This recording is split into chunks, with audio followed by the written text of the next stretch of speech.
Okay. So ഇവിടെ നമ്മൾ പഠിക്കുന്നത് ടോട്ടൽ വാല്യൂ ഓഫ് എങ്ങനെയാണ് ഒരു കമ്മോഡിറ്റീസിൻ്റെ വാല്യൂ എങ്ങനെയാണ് അസസ് ചെയ്യുന്നത്. Total value, how we assess total value of flow of goods. ഇത് നോക്കാം. ഇപ്പോൾ നമുക്കറിയാം ഒരു ഇക്കോണമിയിൽ ഒരുപാട് സാധനങ്ങൾ സേവനങ്ങൾ പ്രൊഡ്യൂസ് ചെയ്യുന്നുണ്ട്. മില്യൺസ് ആണ് അല്ലേ, മില്യൺസ്, ലക്ഷക്കണക്കിന് സാധനങ്ങൾ, കോടിക്കണക്കിന് സാധനങ്ങൾ പ്രൊഡ്യൂസ് ചെയ്യുന്നുണ്ട്. ഇതിൽ ഈ ഓരോ പ്രോഡക്റ്റിൻ്റെയും ആ മെഷർ ചെയ്യുന്ന രീതി അത് ഡിഫറെൻ്റ് ആണ്. ഇപ്പോൾ ക്ലോത്ത് ആണെങ്കിൽ അത് മീറ്ററിലാണ്, ഓയിലാണെങ്കിൽ ലിറ്റേഴ്സിലായിരിക്കും, റൈസ് ആണെങ്കിൽ കിലോസിലായിരിക്കും, ഓട്ടോമൊബൈൽസ് ആണെങ്കിൽ നമ്പേഴ്സിലായിരിക്കും. അതുകൊണ്ട് തന്നെ നമുക്ക് ഇതെല്ലാം കൂടി ഒരുമിച്ച് നമുക്ക് കൂട്ടുവാനായിട്ട് നമുക്ക് പറ്റില്ല. അപ്പോൾ ഒരു കോമൺ മെഷർ നമുക്ക് വേണം. അതിന് നമ്മൾ യൂസ് ചെയ്യുന്നത് മണിയാണ്. So money as we use money as a common measuring rule. അതുകൊണ്ട് തന്നെ നാഷണൽ ഇൻകത്തിൻ്റെ ഡെഫിനിഷൻ നമ്മൾ നോക്കിക്കഴിഞ്ഞാൽ we can say that it is a value of sum total of money value. അതാണ് ഇവിടെ മണി വാല്യൂ എന്ന് പറഞ്ഞ ടേം യൂസ് ചെയ്തിരിക്കുന്നത്. ഇനി അടുത്തത് money value of final goods ഉണ്ടോ. ഫൈനൽ ഗുഡ്സിൻ്റെയും സർവീസസിൻ്റെയും വാല്യൂ ആണ്. അപ്പോൾ നോക്കുക എന്തുകൊണ്ടാണ് നാഷണൽ ഇൻകം നമ്മൾ കാൽക്കുലേറ്റ് ചെയ്യുമ്പോൾ we consider only final goods. Reason എന്താണ്? Why we do not consider intermediate goods. നമ്മൾ ഇൻ്റർമീഡിയറ്റ് ഗുഡ് കൺസിഡർ ചെയ്യുന്നില്ല, അതിൻ്റെ വാല്യൂ നമ്മൾ കൺസിഡർ ചെയ്യുന്നില്ല. We take only final value of final goods. എന്തുകൊണ്ടാണ്? കാരണം ഈ ഇൻ്റർമീഡിയറ്റ് ഗുഡ്സിൻ്റെ value it is already included in final goods. Final good നമ്മളുടെ വാല്യൂ കണക്കാക്കുമ്പോൾ അതിനകത്ത് ഇൻ്റർമീഡിയറ്റ് ഗുഡ്സിൻ്റെ വാല്യൂ ഓൾറെഡി അതിനകത്ത് നമ്മൾ കണക്കാക്കി വെച്ചിട്ടുണ്ട്. Okay, it is already included. അതുകൊണ്ട് തന്നെ നമ്മൾ നാഷണൽ ഇൻകം കാൽക്കുലേറ്റ് ചെയ്യുമ്പോൾ ഇൻ്റർമീഡിയറ്റ് ഗുഡ് നമ്മളുടെ വാല്യൂ നമ്മൾ കൺസിഡർ ചെയ്ത് കഴിഞ്ഞാൽ അത് വീണ്ടും ഒന്നിൽ കൂടുതൽ പ്രാവശ്യം അതിൻ്റെ വാല്യൂ നമ്മൾ മെഷർ ചെയ്യുന്നതിന് തുല്യമായിട്ട് മാറും. അപ്പോൾ അത് ഡബിൾ കൗണ്ടിങ് എന്ന് പറഞ്ഞൊരു പ്രോബ്ലത്തിലേക്ക് നീങ്ങും. ഡബിൾ കൗണ്ടിങ് നമുക്ക് നോക്കാം. എന്താണ് ഡബിൾ കൗണ്ടിങ് എന്ന് പറഞ്ഞാൽ? Problem of double counting. So double counting means estimating the value of a good more than once. ഒരു കമ്മോഡിറ്റിയുടെ വാല്യൂ ഒന്നിൽ കൂടുതൽ പ്രാവശ്യം എസ്റ്റിമേറ്റ് ചെയ്യുന്നതിനെയാണ് ഡബിൾ കൗണ്ടിങ് എന്ന് വിളിക്കുന്നത്. ഓക്കെ, അപ്പോൾ ഇവിടെ ഒരു എക്സാമ്പിൾ തന്നിരിക്കുന്നത് ഈ സ്ലൈഡിനകത്ത് നോക്കിക്കഴിഞ്ഞാൽ വീറ്റ് അല്ലേ. ഇവിടെ നമ്മൾ വീറ്റ് പിന്നെ അതിൻ്റെ ഫ്ലോർ, അതിനുശേഷം വീറ്റ് വെച്ച് നമ്മൾ ആ വീറ്റ് ഫ്ലോർ വെച്ച് നമ്മൾ ബ്രെഡ് പ്രൊഡ്യൂസ് ചെയ്യുന്നു. നാഷണൽ ഇൻകം നമ്മൾ കാൽക്കുലേറ്റ് ചെയ്യുമ്പോൾ ബ്രെഡിൻ്റെ വാല്യൂ മാത്രമേ നമ്മൾ കൺസിഡർ ചെയ്താൽ മതി. കാരണം ഈ ബ്രെഡിൻ്റെ അകത്ത് ഓൾറെഡി വീറ്റിൻ്റെയും വീറ്റ് ഫ്ലോറിൻ്റെ വാല്യൂ ഇതിനകത്ത് ഇൻക്ലൂഡഡ് ആണ്. അതുകൊണ്ട് നമുക്ക് നാഷണൽ ഇൻകത്തിനകത്ത് ബ്രെഡിൻ്റെ വാല്യൂ, ബ്രെഡാണ് ഇവിടെ ഫൈനൽ പ്രോഡക്റ്റ്. അതേസമയം നമ്മൾ ഈ വീറ്റ് ഫ്ലോറിൻ്റെയും വീറ്റിൻ്റെയും വാല്യൂ വീണ്ടും നമ്മൾ നാഷണൽ ഇൻകത്തിനകത്ത് കൺസിഡർ ചെയ്ത് കഴിഞ്ഞാൽ it will lead to the problem of double counting. നമ്മൾ വീണ്ടും ഇത് വീറ്റിൻ്റെ വാല്യൂ 1, 2, 3 പ്രാവശ്യം കൂടുതലായിട്ട് എസ്റ്റിമേറ്റ് ചെയ്യുന്നത് പോലെ ഇരിക്കും. അപ്പോൾ നമ്മുടെ നാഷണൽ ഇൻകത്തിൻ്റെ വാല്യൂ എക്സാജറേറ്റഡ് ആയി മാറും, വളരെ വലിയൊരു ഹ്യൂജ് എമൗണ്ട് കാണിക്കും. അപ്പോൾ അത് തെറ്റാണ് അല്ലേ. അതുകൊണ്ടാണ് we take into consider only the value of final good. ഇനി അടുത്ത സ്ലൈഡിലേക്ക് നോക്കാം. സ്റ്റോക്സ് ആൻഡ് ഫ്ലോസ് ആണ് അടുത്ത കൺസെപ്റ്റ് നമുക്ക് പഠിക്കേണ്ടത്. സ്റ്റോക്സ് ആൻഡ് ഫ്ലോസ് ആണ്. സ്റ്റോക്ക് എന്ന് പറഞ്ഞിട്ടുണ്ടെങ്കിൽ സ്റ്റോക്കും ഫ്ലോയും തമ്മിലുള്ള വ്യത്യാസം. ചില കാര്യങ്ങൾ നമ്മൾ ഇപ്പോൾ ഇൻകം ഓഫ് എ പേഴ്സൺ, അല്ലെങ്കിൽ ഔട്ട്പുട്ട് ഓഫ് എ ഫേം, അല്ലെങ്കിൽ പ്രോഫിറ്റ്, അല്ലെങ്കിൽ സേവിങ്സ്, അല്ലെങ്കിൽ കൺസംഷൻ, ഇതെല്ലാം നമ്മൾ പറയുമ്പോൾ we have to mention a definite period of time. നമുക്ക് ഇപ്പോൾ ഒരാൾ പറയാണ് എൻ്റെ ഇൻകം 200 റുപ്പീസാണ് എന്ന് പറയുമ്പോൾ നമുക്ക് അപ്പം അപ്പോഴേക്കും നമ്മുടെ മനസ്സിനകത്ത് വന്ന് 200 റുപ്പീസ് അത് പെർ ഡേ ആണോ, എന്താണ്, അല്ലെങ്കിൽ മന്ത്ലി ആണോ, എങ്ങനെയായിരിക്കും, അല്ലെങ്കിൽ അവേർലി ആണോ എന്നൊരു ചോദ്യം നമുക്ക് വരും അല്ലേ. അപ്പോൾ എപ്പോഴും അത്തരം കാര്യങ്ങൾ പറയുമ്പോൾ നമ്മൾ ടൈം അതിൻ്റെ കൂടെ പറയണം അല്ലേ. അപ്പോൾ എൻ്റെ മന്ത്ലി ഇൻകം 10,000 ആണ്, അല്ലെങ്കിൽ എൻ്റെ ഡെയിലി ഇൻകം 200 ആണ്. ഇങ്ങനെ നമുക്ക് ഇങ്ങനെ പറയേണ്ടി വരും. അപ്പോൾ അതുപോലെ തന്നെ പ്രോഫിറ്റ്, ഒരു ഫേമിൻ്റെ പ്രോഫിറ്റ് പറയുമ്പോൾ നമുക്ക് ആ വർഷം പറയേണ്ടി വരും അല്ലേ, ആ പീരീഡ് ഓഫ് ടൈം പറയേണ്ടി വരും. നമ്മുടെ സേവിങ്സിനെ കുറിച്ച് നമ്മൾ പറയുമ്പോൾ നമ്മൾ ആ വർഷം പറയേണ്ടി വരും, ഏത് സമയത്താണ്, എപ്പോഴാണ് ആ സേവിങ്സ് ഉണ്ടായിട്ടുള്ളത്. അപ്പോൾ ഇതുപോലെ ചില വേരിയബിൾസ് ഇക്കണോമിക്സിൽ ചില വേരിയബിൾസ് പറയുമ്പോൾ അതിൻ്റെ കൂടെ നമുക്ക് പീരീഡ് ഓഫ് ടൈം തീർച്ചയായിട്ടും മെൻഷൻ ചെയ്യേണ്ടി വരും. അങ്ങനെയുള്ള വേരിയബിൾസിനെയാണ് ഫ്ലോസ് എന്ന് പറയുന്നത്. Flows. Okay, so there are certain statements that should that should mention a definite period of time. So അത്ര വേരിയബിൾസിനെയാണ് ഫ്ലോസ് എന്ന് പറയുന്നത്. So flows are defined over a period of time. അപ്പോൾ ഫ്ലോസ് എപ്പോഴും ഒരു സമയത്തിൻ്റെ അടിസ്ഥാനത്തിലാണ് നമ്മൾ പറയുന്നത്. ഓക്കെ, അതേസമയം വേറെ ചില വേരിയബിൾസ് ഉണ്ട്. അപ്പോൾ ഫോർ എക്സാമ്പിൾ ക്യാപിറ്റൽ ഗുഡ്സ് എന്ന് പറഞ്ഞിട്ടുണ്ടെങ്കിൽ ബിൽഡിങ്സ്, മെഷീനറി, റോഡ്, അതുപോലെ തന്നെ ഡാം, ഇതൊക്കെ നമ്മൾ പറയുമ്പോൾ നമുക്കൊരു സമയം പറയേണ്ട ആവശ്യമില്ല. ഇന്ന സമയം മുതൽ ഇന്ന സമയം എന്ന് പറയേണ്ട ആവശ്യമില്ല അല്ലേ. ഇപ്പം നിങ്ങളോട് ചോദിക്കണം നിങ്ങളുടെ വീട് പണിയുടെ കാര്യം, നിങ്ങളുടെ നിങ്ങൾക്കൊരു വീടുണ്ടെങ്കിൽ നമുക്ക് വീടുണ്ടെന്ന് നമ്മൾ പറയുള്ളൂ. അല്ലെങ്കിൽ ഇന്ന സമയം മുതൽ ഇന്ന സമയം വരെ എനിക്കൊരു വീടുണ്ടായിരുന്നു എന്ന് പറയേണ്ട ആവശ്യമില്ലല്ലോ. അപ്പോൾ ക്യാപിറ്റൽ ഗുഡ്സിൻ്റെ കാര്യം വരുമ്പോൾ നമുക്ക് അതിന് ടൈം നമുക്ക് മെൻഷൻ ചെയ്യേണ്ട ആവശ്യമില്ല അല്ലേ. അപ്പോൾ അത്രയും വേരിയബിൾ ടൈം മെൻഷൻ ചെയ്യേണ്ട ആവശ്യമില്ലാത്ത വേരിയബിൾസിനെയാണ് നമ്മൾ സ്റ്റോക്സ് എന്ന് വിളിക്കുന്നത്. So stocks are defined at a particular point of time. Stock എപ്പോഴും ഒരു പ്രത്യേക ഒരു പോയിൻ്റ് ഓഫ് ടൈമിൽ വെച്ച് പറഞ്ഞാൽ മതി. ഓക്കെ, അപ്പോൾ അതിനൊരു എക്സാമ്പിൾ പറയുകയാണെങ്കിൽ ബിൽഡിങ്സ്, മെഷീനറി, ഇതെല്ലാം സ്റ്റോക്സാണ്. ക്യാപിറ്റൽ ഗുഡ്സ് അല്ല, ഇതെല്ലാം സ്റ്റോക്കാണ്. അതൊന്നും എപ്പോഴും ചേഞ്ച് ചെയ്യുന്നുണ്ട്. എപ്പോഴും ഇങ്ങനെ ചേഞ്ച് ചെയ്തുകൊണ്ടിരിക്കുമോ? ഇല്ലല്ലോ. അതേസമയം ഇൻകം എപ്പോഴും ചേഞ്ച് ചെയ്തുകൊണ്ടിരിക്കും, പ്രോഫിറ്റ് എപ്പോഴും ചേഞ്ച് ചെയ്തുകൊണ്ടിരിക്കും, സേവിങ്സ് എപ്പോഴും ചേഞ്ച് ചെയ്തുകൊണ്ടിരിക്കും. അപ്പോൾ എപ്പോഴും ചേഞ്ച് ചെയ്തുകൊണ്ടിരിക്കുന്ന വേരിയബിൾസിനാണ് നമ്മൾ ഫ്ലോസ് എന്ന് വിളിക്കുന്നത്. എപ്പോഴും സ്റ്റാഗ്നൻ്റ് ആയിട്ട് നിൽക്കുന്ന ഉള്ള വേരിയബിൾസിനെയാണ് നമ്മൾ സ്റ്റോക്ക് എന്ന് വിളിക്കുന്നത്. ഓക്കെ, അപ്പോൾ ഇതാണ് സ്റ്റോക്സും ഫ്ലോസും തമ്മിലുള്ള ഡിഫറൻസ്.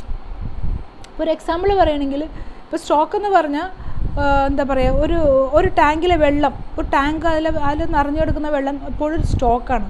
അതേസമയം പൈപ്പിലൂടെ ഒഴുകി വരുന്നത് അതൊരു ഫ്ലോയാണ് അല്ലേ. ഓക്കെ, അതുപോലെ തന്നെ ഇപ്പോൾ നമ്മുടെ ഇൻകം, നമ്മുടെ എന്താ പറയുക, ഇൻകം ആണെങ്കിൽ ഇൻകം എപ്പോഴും, അല്ലെങ്കിൽ ഇൻവെസ്റ്റ്മെൻറ്റ് അല്ലെ, ചേഞ്ച്, അതൊരു ഫ്ലോ ആണ്. ക്യാപിറ്റൽ സ്റ്റോക്ക് എപ്പോഴും ഒരു സ്റ്റോക്കാണ്. ഇത്തരം കാര്യങ്ങൾ. അപ്പോൾ നിങ്ങൾ നോട്ട്സ് എഴുതുമ്പോൾ സ്റ്റോക്സ് ആൻഡ് ഫ്ലോസിൻ്റെ ഈ കാണിച്ചിരിക്കുന്ന സ്ലൈഡ് മാത്രം എടുത്ത് എഴുതിയാൽ മതി കേട്ടോ. Stock may be defined as any economic variable which has been accumulated at a specific point of time, like money, assets and wealth. Flow includes the variable which decrease and increase the stock over a period of time, like consumption, investment, savings, income, etc. ഇതെല്ലാം stock and flow. Clear ആയി തോന്നുന്നു. അടുത്തതിലേക്ക് നോക്കാം. അടുത്ത് നമുക്ക് പഠിക്കേണ്ട concept investment ആണ്. Investment എന്ന് പറഞ്ഞാൽ ഈ ക്യാപിറ്റൽ ഗുഡ്സ് ക്രിയേറ്റ് ചെയ്യുന്നതിനെല്ലാം നമ്മൾ ഇൻവെസ്റ്റ്മെൻറ്റ് എന്നാണ് വിളിക്കുക. ഇപ്പോൾ ഒരു പുതിയൊരു ബിസിനസ് സ്റ്റാർട്ട് ചെയ്യുന്നു, അല്ലെങ്കിൽ നിലവിലുള്ള ബിസിനസ് നമ്മൾ എക്സ്പാൻഡ് ചെയ്യുന്നു, ഇതിനെല്ലാം നമ്മൾ ഇൻവെസ്റ്റ്മെൻറ്റ് എന്നാണ് വിളിക്കുക. ഇൻവെസ്റ്റ്മെൻറ്റ്. അപ്പോൾ ഒരു ഇക്കോണമിയുടെ നാഷണൽ ഇൻകം നമ്മൾ കൺസിഡർ ചെയ്യുമ്പോൾ ഇൻവെസ്റ്റ്മെൻറ്റ് നമ്മൾ എന്തായാലും കൺസിഡർ ചെയ്യും. അപ്പോൾ എന്താണ് നമുക്കറിയാം, നാഷണൽ ഇൻകം എന്ന് പറഞ്ഞാൽ ടോട്ടൽ ഔട്ട്പുട്ടാണ്. ഈ ഔട്ട്പുട്ട് എന്ന് പറയുമ്പോൾ ഔട്ട്പുട്ടിനകത്ത് കൺസംഷൻ ഗുഡ്സ് ഉണ്ട്, ക്യാപിറ്റൽ ഗുഡ്സ് ഉണ്ട് അല്ലേ. അപ്പോൾ ഈ ക്യാപിറ്റൽ ഗുഡ്സിനെയാണ് നമ്മൾ ഇൻവെസ്റ്റ്മെൻറ്റ് എന്ന് പറയുന്നത്. Okay, so that part of our final output that comprises of capital ഗുഡ്സിൻ്റെ ഔട്ട്പുട്ടിനകത്തുള്ള ആ ക്യാപിറ്റൽ ഗുഡിൻ്റെ ഭാഗത്തിനെയാണ് നമ്മൾ എന്ത് വിളിക്കുന്നത്, gross investment of an economy എന്ന് വിളിക്കുന്നത്. അപ്പോൾ എന്തെല്ലാം വരും, മെഷീൻസ് വരും, tools, implements, buildings, office spaces, store houses, infrastructure like roads, bridges, airports, jetties etcetera. Okay, അപ്പോൾ നമ്മളെന്തൊരു ഗ്രോസ് ഇൻവെസ്റ്റ്മെൻറ്റ് എന്ന് വിളിക്കും. ഈ ക്യാപിറ്റൽ എക്യുപ്മെൻറ്റ്സ് അല്ലെങ്കിൽ ക്യാപിറ്റൽ ഗുഡ്സിൻ്റെ ഒരു പ്രത്യേകത എന്താണെന്ന് വെച്ചാൽ, ഓരോ സമയം കഴിയും തോറും, വർഷങ്ങൾ കഴിയുന്നില്ല, കാലങ്ങൾ കഴിയും തോറും ക്യാപിറ്റൽ ഗുഡ്സിൻ്റെ വാല്യൂ ഡിക്രീസ് ചെയ്ത് വരും.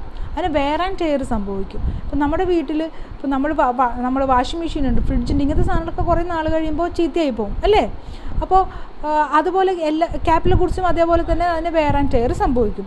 ഈ വെയർ ആൻഡ് ടയർ സംഭവിക്കുന്നതിനാണ് ഡിപ്രീസിയേഷൻ എന്ന് പറയുന്നത്. അപ്പോൾ നമ്മൾ നാഷണൽ ഇൻകം കാൽക്കുലേറ്റ് ചെയ്യുമ്പോൾ ഗ്രോസ് ഇൻവെസ്റ്റ്മെൻറ്റ് എന്ന് പറഞ്ഞാൽ ടോട്ടൽ ക്യാപിറ്റൽ ഗുഡാണല്ലോ. ഈ ക്യാപിറ്റൽ ഗുഡിൽ സംഭവിക്കുന്ന വെയർ ആൻഡ് ടയർ ആ വാല്യൂ നമ്മൾ കുറച്ച് കാണിക്കണം. ഓക്കെ, അതാണ് ഡിപ്രീസിയേഷൻ എന്ന് പറയുന്നത്. അപ്പോൾ നമ്മൾ നാഷണൽ ഇൻകത്ത് ഈ ഗ്രോസ് ഇൻവെസ്റ്റ്മെൻറ്റിൽ നിന്ന് ഡിപ്രീസിയേഷൻ എപ്പോഴും മൈനസ് ചെയ്ത് മാറ്റണം. അങ്ങനെ മൈനസ് ചെയ്ത് മാറ്റുമ്പോൾ കിട്ടുന്നതാണ് net investment. Okay, so new addition, അല്ലെങ്കിൽ നമുക്ക് പറയാം ക്യാപിറ്റൽ സ്റ്റോക്കിൻ്റെ ഒപ്പം പുതിയത് ആഡ് ചെയ്യുന്നതിനെയും നമ്മൾ നെറ്റ് ഇൻവെസ്റ്റ്മെൻറ്റ് എന്ന് വിളിക്കും. അപ്പോൾ നെറ്റ് ഇൻവെസ്റ്റ്മെൻറ്റ് കാൽക്കുലേറ്റ് ചെയ്യാൻ എങ്ങനെ നമ്മൾ കണ്ടുപിടിക്കും, gross investment minus depreciation. Okay, ഇനി അടുത്ത പ്രധാനപ്പെട്ട ഒരു കൺസെപ്റ്റ് ഇൻവെൻറ്ററിയാണ്. ഇൻവെൻറ്ററി എന്ന് പറഞ്ഞാൽ സ്റ്റോക്ക് ഓഫ് ഗുഡ്സ് ആണ്, സാധനങ്ങളാണ്, വിറ്റഴിക്കാത്ത സാധനങ്ങൾ അല്ലേ. ഒരു ഫേംസിനകത്ത് നമ്മൾ ഉൽപ്പാദിപ്പിച്ച എല്ലാ സാധനവും വിറ്റുപോകില്ല.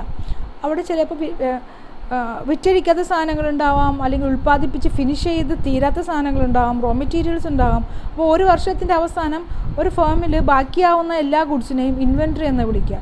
ബാക്കിയാകുന്ന ഫിനിഷ്ഡ് ഗുഡ്സ്, ബാക്കിയായിട്ടുള്ള സെമി ഫിനിഷ്ഡ് ഗുഡ്സ്, ബാക്കിയായിട്ട് വരുന്ന റോ മെറ്റീരിയൽസ്, ഇതിനെല്ലാം ഇൻവെൻട്രി എന്നാണ് വിളിക്കുക. ഇൻവെൻട്രിയിൽ ചേഞ്ച് സംഭവിക്കാം. ഇൻവെൻട്രി ഇൻക്രീസ് ചെയ്യാം അല്ലെങ്കിൽ ഡിക്രീസ് ചെയ്യാം.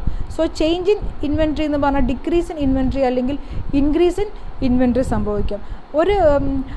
ഒരു ഫേമിൽ ഒരു വർഷത്തിൻ്റെ അവസാനം അതിൻ്റെ സ്റ്റോക്ക് കുറഞ്ഞു പോയി കഴിഞ്ഞാൽ എന്ന് പറഞ്ഞിട്ടുണ്ടെങ്കിൽ ഫിനിഷ്ഡ് ഗുഡ്സ് സ്റ്റോക്ക് കുറഞ്ഞു, സെമി ഫിനിഷ്ഡ് ഗുഡ്സിൻ്റെ സ്റ്റോക്ക് കുറഞ്ഞു പോയി കഴിഞ്ഞാൽ നമ്മളതിനെ ഡിക്രീസ് ഇൻ ഇൻവെൻട്രി എന്ന് പറയും. അതേസമയം ഒരു ഫേമിൽ ഒരു വർഷത്തിൻ്റെ അവസാനം ഒരുപാട് സ്റ്റോക്ക് അടിഞ്ഞുകൂടി അല്ലെങ്കിൽ സാധനങ്ങൾ വിറ്റുപോയില്ല, അപ്പോൾ നമ്മൾ ഇൻവെൻട്രി ഇൻക്രീസ് ചെയ്യും. അതിനെ നമ്മൾ ഇൻക്രീസ് ഇൻ ഇൻവെൻട്രി അല്ലെങ്കിൽ അക്യുമുലേഷൻ ഓഫ് ഇൻവെൻട്രി എന്ന് വിളിക്കും. അപ്പോൾ ഡിക്രീസ് ഇൻ ഇൻവെൻട്രിനെ ഡെക്യുമുലേഷൻ എന്നും ഇൻക്രീസ് ഇൻ ഇൻവെൻട്രിയെ അക്യുമുലേഷൻ എന്നും പറയും. ഇത് നമ്മൾ എങ്ങനെയാണ് കണ്ടുപിടിക്കുക? ഇൻവെൻട്രി കൂടിയോ കുറഞ്ഞോ എന്ന് കണ്ടുപിടിക്കാൻ എന്ത് ചെയ്യണം? അല്ലെങ്കിൽ ചേഞ്ച് ഇൻ ഇൻവെൻട്രി എങ്ങനെയാണ് കണ്ടുപിടിക്കുക? ചേഞ്ച് ഇൻ ഇൻവെൻട്രി കണ്ടുപിടിക്കുകയാണെങ്കിൽ എങ്ങനെയാണ്? ഇത് change in inventory of a firm during a year is equal to production of the firm during the year minus sale of the firm during year. അപ്പോൾ ഒരു ഫേമിൻ്റെ ഒരു വർഷത്തെ ഇൻവെൻട്രിയിൽ വ്യത്യാസം കണ്ടുപിടിക്കാൻ ആ വർഷം ആ ഫേം എത്രമാത്രം പ്രൊഡ്യൂസ് ചെയ്തു, അതിൽ നിന്ന് എത്ര വിറ്റു, അത് മൈനസ് ചെയ്ത് കഴിഞ്ഞാൽ നമുക്ക് ചേഞ്ച് ഇൻ ഇൻവെൻട്രി കിട്ടും. ഓക്കെ, ഇനി അടുത്തത് ചേഞ്ച് ഇൻ ഇൻവെൻട്രി എപ്പോഴും നമുക്കറിയാം it takes place over a period of time അല്ലേ. നമ്മളെന്തായാലും അതിനൊരു സമയത്തിൻ്റെ അടിസ്ഥാനത്തിൽ നമുക്ക് ചേഞ്ച് ഇൻ ഇൻവെൻട്രി പറയാൻ പറ്റുള്ളൂ. Therefore change in inventory is a stock variable. Okay, അതേസമയം ഇൻവെൻട്രി എന്ന് പറഞ്ഞാൽ ഇൻവെൻട്രി മാത്രമായിട്ട് എടുക്കുകയാണെങ്കിൽ അതൊരു സ്റ്റോക്ക് വേരിയബിളാണ്. ചേഞ്ച് ഇൻ ഇൻവെൻട്രി ഫ്ലോ വേരിയബിളാണ്. ഇൻവെൻട്രീസ് എന്ന് പറഞ്ഞാൽ നമ്മൾ ക്യാപിറ്റലായിട്ട് തന്നെയാണ് നമ്മൾ ട്രീറ്റ് ചെയ്യുന്നത്. Addition to the stock of capital നമ്മൾ ഇൻവെസ്റ്റ്മെൻറ്റ് എന്നാണ് പറയുന്നത്. ഇത്രയും കാര്യങ്ങളാണ്. ഈ ബ്രാക്കറ്റിലിട്ടത് മാത്രം നോട്ട്സിലേക്ക് എഴുതിയാൽ മതി കേട്ടോ. അടുത്ത ഇനി വീണ്ടും ചേഞ്ച് ഇൻ ഇൻവെൻട്രി പ്ലാൻഡ് ആകാം അല്ലെങ്കിൽ അൺപ്ലാൻഡ് ആകാം കേട്ടോ. നമ്മൾ മുൻകൂട്ടി ഒരു ഫേമിന് വേണമെങ്കിൽ ഇൻവെൻട്രി ഇൻക്രീസ് ചെയ്യിപ്പിക്കാം അല്ലെങ്കിൽ ഡിക്രീസ് ചെയ്യിപ്പിക്കാം, അല്ലെങ്കിൽ അൺപ്ലാൻ ചെയ്യാതെ എന്ന് പറഞ്ഞാൽ ഒട്ടും തന്നെ പ്രതീക്ഷിക്കാതെ ചിലപ്പോൾ ഇൻവെൻട്രീസ് ഇൻക്രീസ് ചെയ്യാം അല്ലെങ്കിൽ ഇൻവെൻട്രി കുറഞ്ഞു പോകാം. നമുക്ക് നോക്കാം. നമ്മൾ ഒട്ടും തന്നെ പ്രതീക്ഷിക്കുന്നില്ല, ഒരു ഫേം ഒട്ടും തന്നെ പ്രതീക്ഷിക്കാതെ അതിൻ്റെ ആ സാധനങ്ങൾ വിറ്റുപോയില്ല എന്ന് വിചാരിക്കാം. ഓക്കെ, അങ്ങനെ ഇപ്പം എന്ത് സംഭവിക്കും? ഇൻവെൻട്രി ഇൻക്രീസ് ചെയ്യും അല്ലേ. ഒട്ടും പ്രതീക്ഷിക്കാതെ സംഭവിക്കുന്നതാണ്, ഒട്ടും തന്നെ ആൻറ്റിസിപ്പേറ്റ് ചെയ്യുന്നില്ല. അങ്ങനെ ഇൻവെൻട്രി ഇൻക്രീസ് ചെയ്ത് കഴിഞ്ഞാൽ it is known as unplanned accumulation of inventories എന്നാണ് വിളിക്കുക. Okay, if an unexpected fall in sales the firm will have to sell unsold stock of goods which it had not anticipated. അപ്പോൾ sales അങ്ങനെ കുറഞ്ഞു പോയി കഴിഞ്ഞാൽ inventory increase ചെയ്യും. അത് firm ഒട്ടും പ്രതീക്ഷിക്കാത്തതാണെങ്കിൽ അപ്പോൾ അവൻ എന്ത് വിളിക്കും? Unplanned accumulation. അതുപോലെ തന്നെ കൂടുതൽ വിറ്റുപോയി എന്ന് വിചാരിക്കുക. ഓക്കെ, അതും ഒട്ടും തന്നെ അൺഎക്സ്പെക്റ്റഡ് ആവാതെ കൂടുതൽ സാധനങ്ങൾ വിറ്റുപോയി ആ ഒരു വർഷം. അപ്പോൾ എന്ത് സംഭവിക്കും? ഇൻവെൻട്രി കുറഞ്ഞു പോകും. അതിനെ പറയുന്നതാണ് അൺപ്ലാൻഡ് അക്യൂമുലേഷൻ ഓഫ് ഇൻവെൻട്രീസ് എന്ന് പറയുന്നത് കേട്ടോ. അപ്പോൾ ഇത് മാത്രം എഴുതിയാൽ മതി, എക്സാമ്പിൾ നോട്ടിലേക്ക് എഴുതണ്ട. ഇനി പ്ലാൻഡ് അക്യൂമുലേഷനും ഡെക്യൂമുലേഷനും. ഒരു ഫേം മനഃപൂർവ്വം ഇൻവെൻട്രീസ് ഇൻക്രീസ് ചെയ്യാൻ ശ്രമിക്കുകയാണെങ്കിൽ അതിനെ പ്ലാൻഡ് എന്നാണ് വിളിക്കുക. പ്ലാൻ ചെയ്യുന്നതാണ്, മുൻകൂട്ടി ആസൂത്രണം ചെയ്യണം. If a firm wants to raise the inventories and doing accordingly. അത് മനസ്സിലായോ? ഇൻവെൻട്രി ഇൻക്രീസ് ചെയ്യിപ്പിക്കാൻ വേണ്ടിയിട്ട് മനഃപൂർവ്വം അങ്ങനെ ചെയ്യുകയാണെങ്കിൽ it is known as planned accumulation.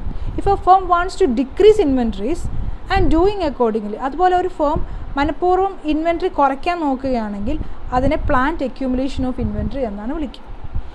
Okay, അപ്പോൾ ഇത്ര എഴുതുക. പിന്നെ ഈ തന്നിരിക്കുന്ന എക്സാമ്പിൾ നോട്ടിലേക്ക് എഴുതേണ്ട, അത് നിങ്ങൾക്ക് മനസ്സിലാകാൻ തന്നിരിക്കുന്ന എക്സാമ്പിളാണ് കേട്ടോ. ഓക്കെ, ഇതാണ് നിങ്ങൾ ചെയ്യേണ്ട എക്സസൈസ്. ഈ 3 ക്വസ്റ്റ്യൻസും നിങ്ങൾ വർക്കൗട്ട് ചെയ്യുക. അപ്പോൾ നോട്ട്സ്